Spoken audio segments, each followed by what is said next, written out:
Ok, ¿qué tal? ¿Cómo están, chicos? Buenos días y buenas tardes ya prácticamente. Vamos a, ya para finalizar este tema de estructura narrativa y pasar a otros más importantes, como lo va a ser la construcción de una novela, la construcción de un cuento, la construcción de un poema, etc. Eh, Vamos a ver, ya, este ejercicio literario, ¿no? Con el cuento La Huella. ¿Ok?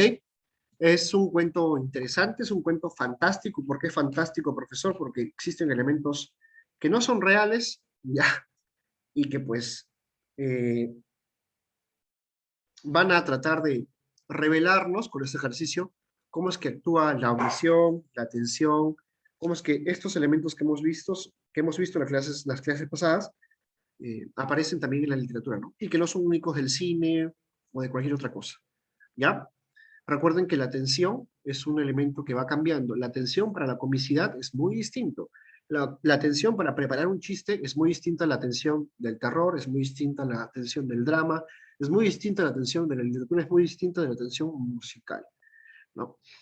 Cuando quizá tengan más edad y les comience a gustar géneros más urbanos, como el hip hop, como el reggaetón, o como en el peor de los casos, eh, ¿cómo se llama esto de acá? El house o el electro, van a entender a qué me refiero con qué es tensión, ¿no? Musical. Es esperar ese momento donde tú sabes que va a venir algo. O sea, están sonidos leves y luego, ¡pum!, revienta la música. Eso también es crear tensión musical. Pasa en el hip hop, pasa mucho en lo que es el reggaetón, pasa en, en el cine. ¿Ustedes han escuchado Zafaera de Bad Bunny? Eso es un buen ejemplo de tensión musical, por ejemplo. ¿Han escuchado Zafaera de Bad Bunny? No, ¿No han escuchado Zafaera? No. no. Ya. La canción es una especie de reivindicación al reggaetón antiguo, al clásico reggaetón. Reggaetón clásico. Al reggaetón que pues, se utilizaba para bailar, entre comillas, bailar entre comillas, porque el perreo no se baila. Entonces es como una especie de homenaje a la tradición de lo que es el perreo del reggaetón. Y comienza desde ahí, pues, ¿no? O sea, por eso que las personas que tienen 24, 25, 27 años, 28 años, y de mi edad, de 23, 24, y han gozado de ese reggaetón, se emocionan mucho. ¿Por qué? Porque reconoces un ritmo similar y tú dices, ¿qué va a venir luego? Hay cambios, hay cambios. Y luego viene, ¿no? ¡Pum!, cambia la música. Y luego viene, ¡pum!, cambia la música. Y luego viene, aparecen unos artistas. De eso se trata también generar atención musical. En esta oportunidad vamos a leer. Y si nos queda un poco de tiempo, les voy a mostrar una canción que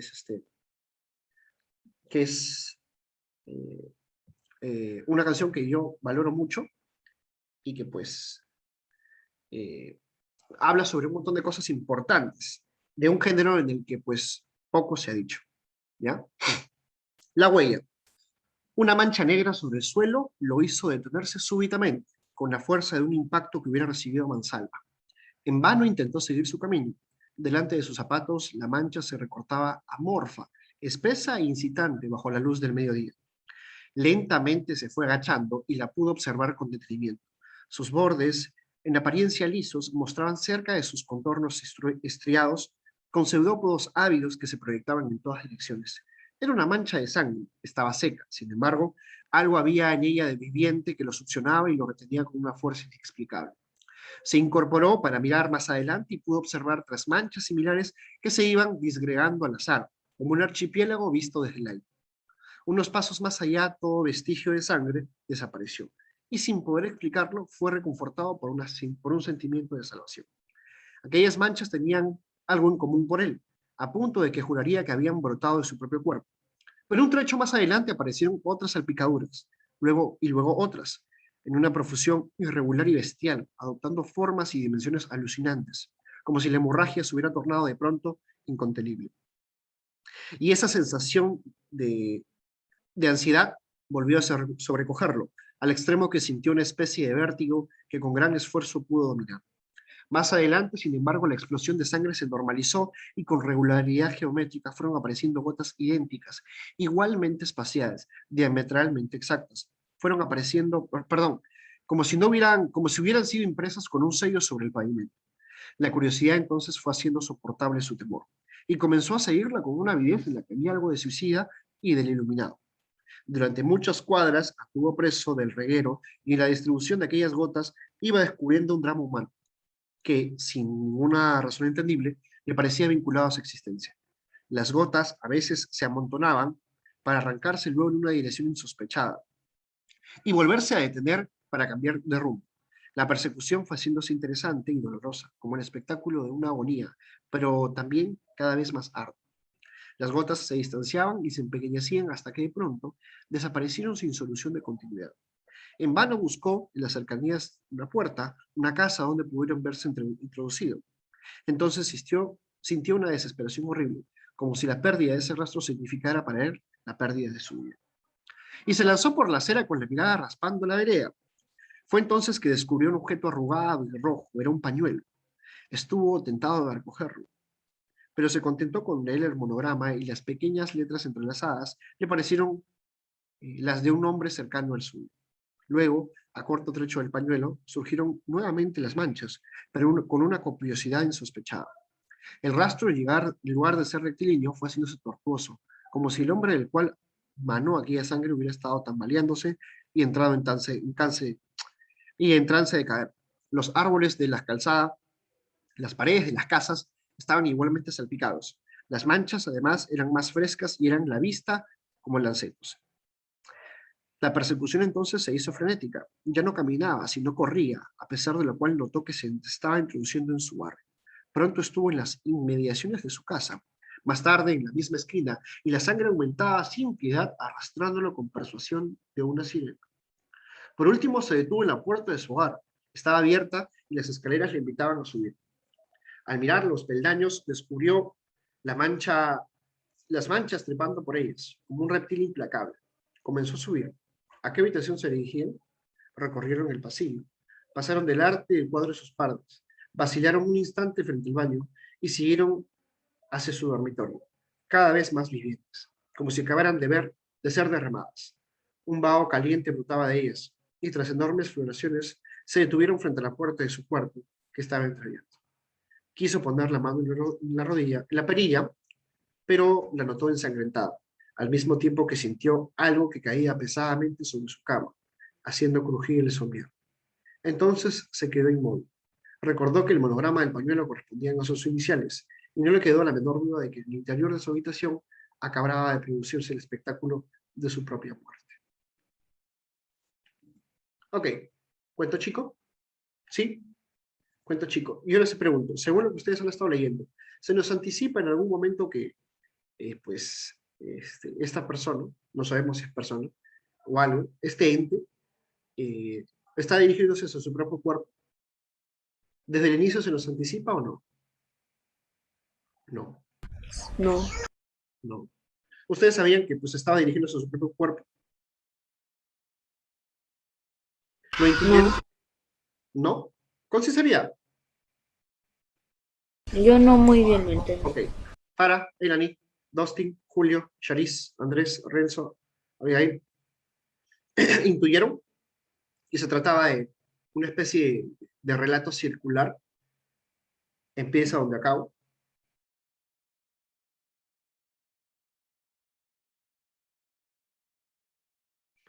¿Lo intuyeron? ¿Sabían que iba más o menos por ahí?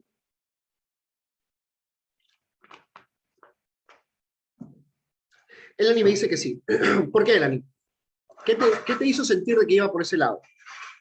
De que más o menos era por ahí. De que era probable que terminaran, pues, hablándose sobre sí mismo. ¿Qué te hizo intuir?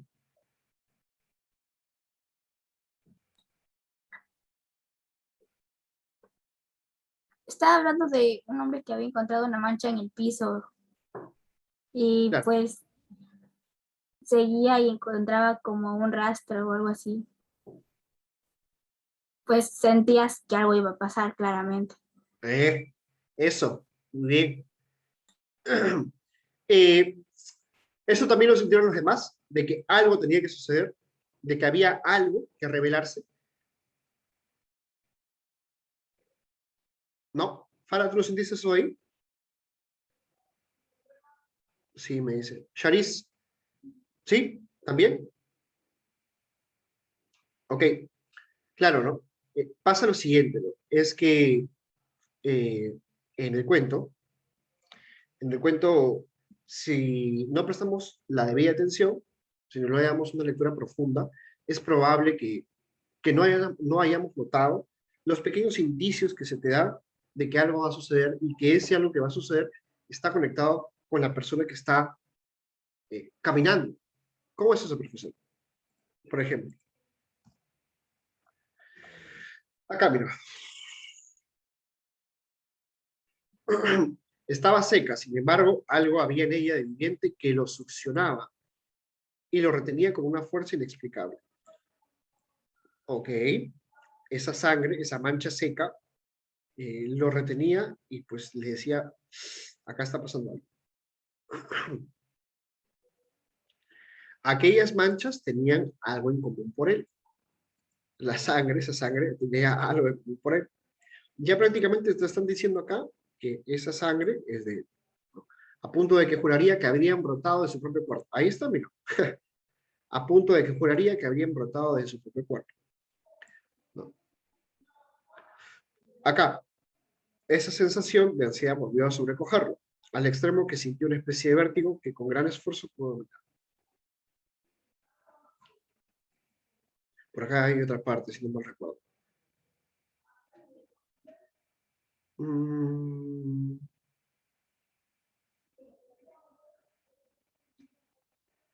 Cuando coge el pañuelo, ¿no? Estuvo tentado de recogerlo, pero se contentó con leer el programa y las letras entrelazadas le parecieron las de un hombre cercano al suyo. Otro indicio, otro indicio. Claro, este cuento es bacán en tanto se entienda lo siguiente, en tanto se entienda que, claro, evidentemente no sabemos nada, no sabemos ni cómo se llama el personaje, ni qué ha pasado, ni por qué está en medio de la calle, simplemente tenemos una imagen inicial. ¿Cuál es esa imagen inicial? Esa imagen inicial es de una persona que se ha encontrado frente a una mancha que reconoce que es de sangre. Entonces, digamos que su curiosidad, digamos que su querer saber, ¿no? Va como que, oye, ¿y esto? ¿A dónde llega? Veo que hay una gran mancha y luego veo manchas más pequeñas y yo comienzo a caminar. Comienzo a caminar. Así, de curioso. Comienzo a caminar. ¿No? Luego veo que hay manchas, manchas, manchas y de la nada desaparece. Y luego pienso que, pues, pareciera pues que se están saliendo de mí, ¿no? Porque yo voy caminando y van apareciendo más, y van apareciendo más, y van apareciendo más, ¿verdad? Entonces, sigo viendo las manchas, desaparecen, me siento como aliviado, pero al mismo tiempo siento la necesidad de querer saber qué más hay, entonces comienzo a buscar, ¿no? Hasta que la veo un pañuelo, me acerco el pañuelo, no lo recojo porque como que me da un poco de asco, veo que hay coincidencias con mi nombre, y justo por ahí alzo la cabecita y veo más sangre, ¿no? Comienza ya a normalizarse, comienza a salirse de control, hay mucha más sangre. Comienzo a caminar y el camino me lleva y termino en la puerta de mi casa. Mi casa. Lo curioso es que este personaje nunca, nunca se aterra, ¿no? Nunca es como que, oye, ¿por qué llego a mi casa? Nunca se cuestiona. Entra, sube, ve que sus escaleras están pues, están, perdón, con las manos, ¿no? De que se ha dejado sangre, y entra, está pues, la sangre está por el cuarto de su papá, por su baño, y en su perilla, en su manija, donde, con lo que utiliza pues para abrir la puerta, también está ensangrentado, y no lo abre, ¿no? Y luego escucha que suena un golpe duro, un golpe en seco, ¿no? Y él asume que pues ha presenciado su propia muerte. Lo que aquí quiero añadir es lo siguiente, no se han preguntado lo siguiente, ¿por qué nunca se asusta el personaje? ¿Por qué no tiene como curiosidad, como que no se asusta? ¿Por qué entró a mi casa, no? Nunca vemos que el narrador Por cierto, es un narrador omnisciente, no está viendo todo desde un lugar privilegiado, está viendo lo que le pasa a ese personaje, a ese hombre. eh, Nunca nos dice, ¿no? Y se sintió nervioso, o corrió para ver qué pasaba. No, no hay preocupación, no hay preocupación. Simplemente, ¿qué hay? ¿Qué sienten que hay en el cuento si no hay preocupación? ¿Miedo? ¿Miedo? ¿A qué hay miedo?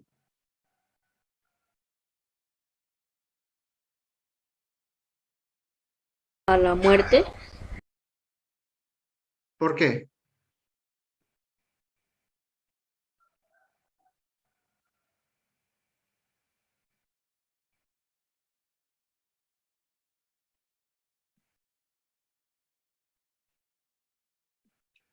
Elani, Farah, Dustin, Charis, Julio, Andrés, Renzo. Vamos, ¿qué hay? Si no hay preocupación, ¿qué hay? ¿Qué existe?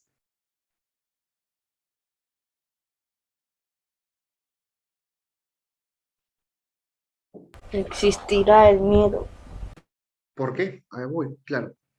El hombre que está caminando siente miedo, dicen que siente miedo. No lo dice, pero algo así lo siento. Ok, los demás. O sea, se siente porque en algo entendí al último, creo que como si, digamos que usted dijo como llegar a su propia muerte, algo así, al último, pero y eso para mí que el chico siente miedo a la misma muerte. Por eso es que no entra. Ok, es válido. Es válido, ¿no? Por eso que se queda frente a la puerta. No entra. Es válido. ¿Qué más? Yo creo que el chico sí siente miedo, pero trata de ocultarlo. Y pues presiente lo que va a pasar, pero no quiere que pase. Ya. Vemos que o se siente que trata de evitar algo o simplemente camina, ¿no? Por curiosidad. Es como que Trata él de está tratando de evitar. salvarse o camina nada más por curiosidad. Sí, tratar de. Trata de salvarse, lo vemos desesperado por salvarse. No, yo no siento que lo vemos desesperado por salvarse. Camina nada más, está caminando. Siento un poco de emoción, ¿no? Es más, cuando pues encuentra algunas cosas, siento un poco de emoción, ¿no? ¿Qué me dices tú, Farah?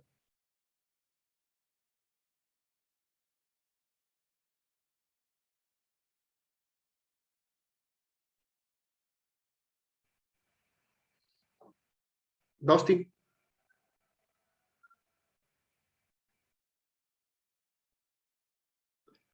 Charis,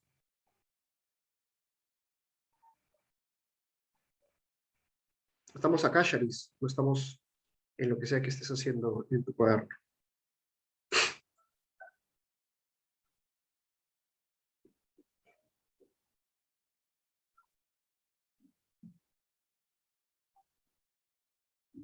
Tensión, ok. ¿De qué manera, Farita?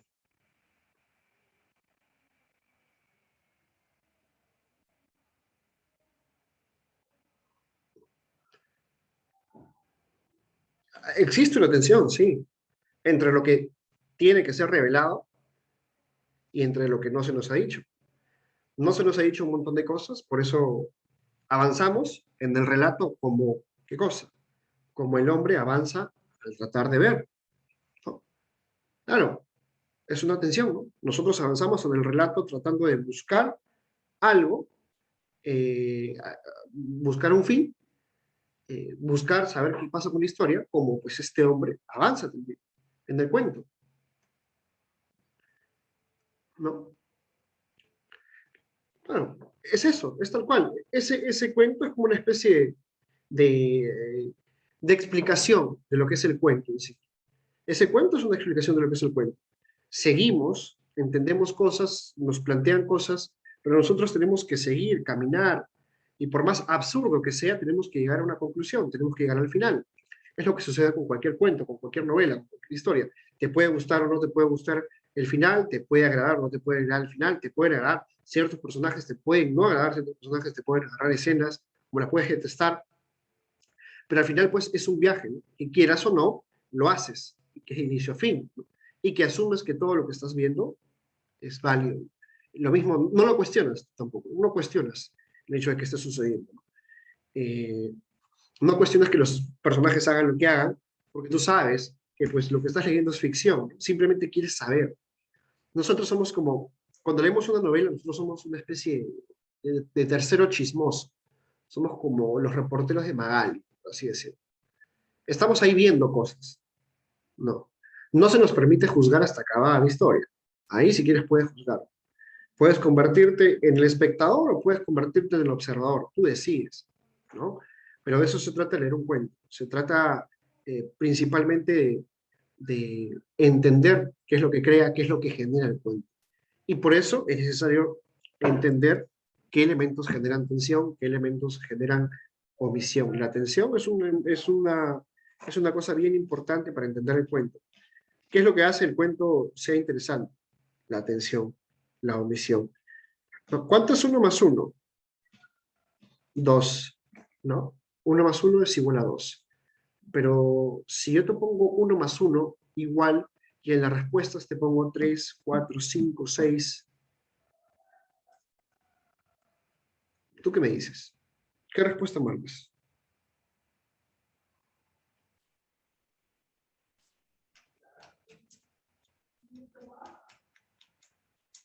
Hagamos ese ejercicio. 1 más 1 es igual, y tienes A A, dos. 3, B, 4, C, 5, D, 6, F, 7. No tienes 2. ¿Qué marcas?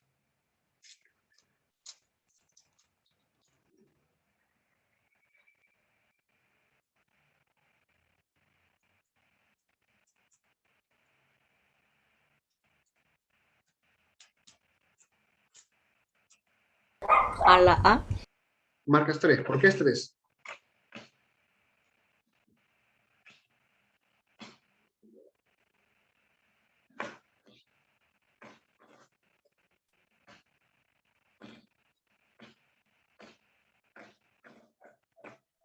Sharif dice, lo dejo en blanco. No se te está permitido dejar en blanco. Tienes que marcar una opción. ¿Cuál marcas? ¿Cuál marcan ustedes? 1 más 1 es igual, tienes 3, 4, 5, 6, 7 de respuesta. No tienes más. Yo no casi. No lo entiendo su pregunta porque 1 más 1 es igual a 2, pero no está su respuesta ahí. Y creo que debería ser su respuesta el 3 por ser un número muy cercano al 2. Ya, eso es racional. Eso es racional. 1 más 1 es igual a 3, porque es el más cercano, capaz de ser 2. No. Pero ¿qué pasa si yo les presento ahora una teoría que te comprueba que 1 más 1 es igual a 3? O que 1 más 1 es igual a 4? O que 1 más 1 es igual a 5. A ver, No, simplemente lo digo, ¿no? No es que lo conozca. No es que lo conozca. Acá todos sabemos que 1 más 1 es igual a 2. Pero ¿qué pasa pues si llega un tal Julio o un tal Rodrigo que te dice, no, 1 más 1 es igual a 4? Y te lo demuestro. ¿Por qué 1 más 1 es igual a 4? Tú dices, ¿de qué me he perdido? ¿No? He vivido toda mi vida engañado. ¿Verdad? De eso se trata también el cuento. Esa es la estructura del cuento. ¿Por qué? Porque del 1 más 1 es igual a 2, tú sabes efectivamente que una unidad más una unidad es igual a 2 unidades. Todo el mundo sabe eso. 1 más 1 es igual a 2. Pero ¿qué pasa? Que cuando las respuestas no te dan el 2, tú dices, aguanta, ¿no? Algo raro ha pasado acá. ¿De qué me he perdido? Y dices, pues no, es 3, es 4, es 5, es 6. ¿Qué hacemos? ¿Cuál marco? Y el profesor agarra y te dice, todas las respuestas están bien puestas. O sea, no me he equivocado. Profesor, pero no hay 2. No me he equivocado, te estoy diciendo. Te he dicho que no me he equivocado, ¿no? Te dice. ¿Qué hacemos entonces? Claro, tú te comienzas a preocupar. ¿Lo habrá dicho el día que he faltado? ¿Lo habrá mencionado el día de ayer que falté? ¿Lo habrá puesto en la clase grabada? Entonces comienzas a escribir, ¿no? Alexander, ¿el profe explicó esto de acá? No, te dicen, ¿no? Ah, ¿y ahora cuál marcamos? Pucha, no sé, profe, también me ha bloqueado con esa pregunta. ¿Qué hacemos entonces? Eso es crear tensión también. Una pregunta muy sencilla. ¿Por qué? Porque hay algo que se ha omitido. Hay algo que no se te ha dicho. Hay algo adicional que no se te ha mencionado. Y que únicamente lo descubres al final, ¿no? Cuando pues ves cuál ha sido la respuesta. Es igual cuando das tu examen, ¿no? Te ponen una pregunta, te ponen 4 respuestas. Tú no sabes si está correcto o no. Tu procedimiento puede ser perfecto en tu lógica, pero solo únicamente se va a validar cuando al final de la clase veas si esa respuesta es la correcta. ¿Verdad? Eso es generar tensión también. ¿Por qué? Porque tú no sabes si la respuesta que has dado es correcta o no. No lo sabes. A ti te puede haber salido 50, ¿no? El ejercicio lo resolviste y te salió 50 grados. A Eleni también le salió 50 grados. A Alexander le salió 30. Y dices, pucha, ¿quién se ha confundido, Alexander o yo? Pero a Eleni también le salió 50. Cabe la posibilidad de que también las dos nos hayamos confundido, ¿no? Y que Alexander pues haya sido el que ya fue, pues ya lo enviaré, ya es enviado. Claro, hay una tensión porque se te han venido diciendo cosas, tú has entendido una cosa, otras personas te dicen otra, y al final únicamente, como no sabes cuál es la respuesta correcta, porque no te la dicen, y ese es el objetivo de un examen, ¿no? Se trata de qué cosa, de ver hasta el final. Y no va a ser hasta el final en el que tú vas a poder decir, ah, ya, esto es. De igual manera sucede con la narrativa, de igual manera sucede con los cuentos, ¿no? No se nos dicen cosas y a partir de que no se nos han dicho cosas, nosotros nos sentimos tensionados. ¿Por qué? Hay algo que necesita ser dicho, hay algo que necesita ser contado, ¿por qué me dicen esto? ¿Por qué los personajes hacen esto? Y es ahí pues donde sucede la magia del cuento, ¿no? Donde puede conectar contigo como no puede conectar para nada. Puede ser muy persuasivo contigo, te puede encantar, como también te puede llegar. Y me ha pasado. Hay cuentos que no los tolero, los cierro, los dejo, ya no los leo nunca más, ¿no? Como hay cuentos a los que vuelvo siempre, porque me agradan muchísimo y sigo aprendiendo de ellos. ¿Ya? Eso es la atención y la omisión. Recuerden que es importante reconocer qué cosas voy a decir y qué cosas no voy a decir. Cuando tienes una idea, y por eso la construcción narrativa es compleja, no es que voy a escribir un cuento de lo que me salga a la cabeza. No, eso no es escribir cuentos. Eso es hacer otra cosa menos que la escritura creativa. Nada.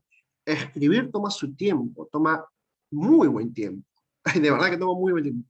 ¿Por qué? Porque tienes que trabajar una idea, tienes que tener clara, tienes que construir la idea. Y construir la idea a base de palabras es muy difícil.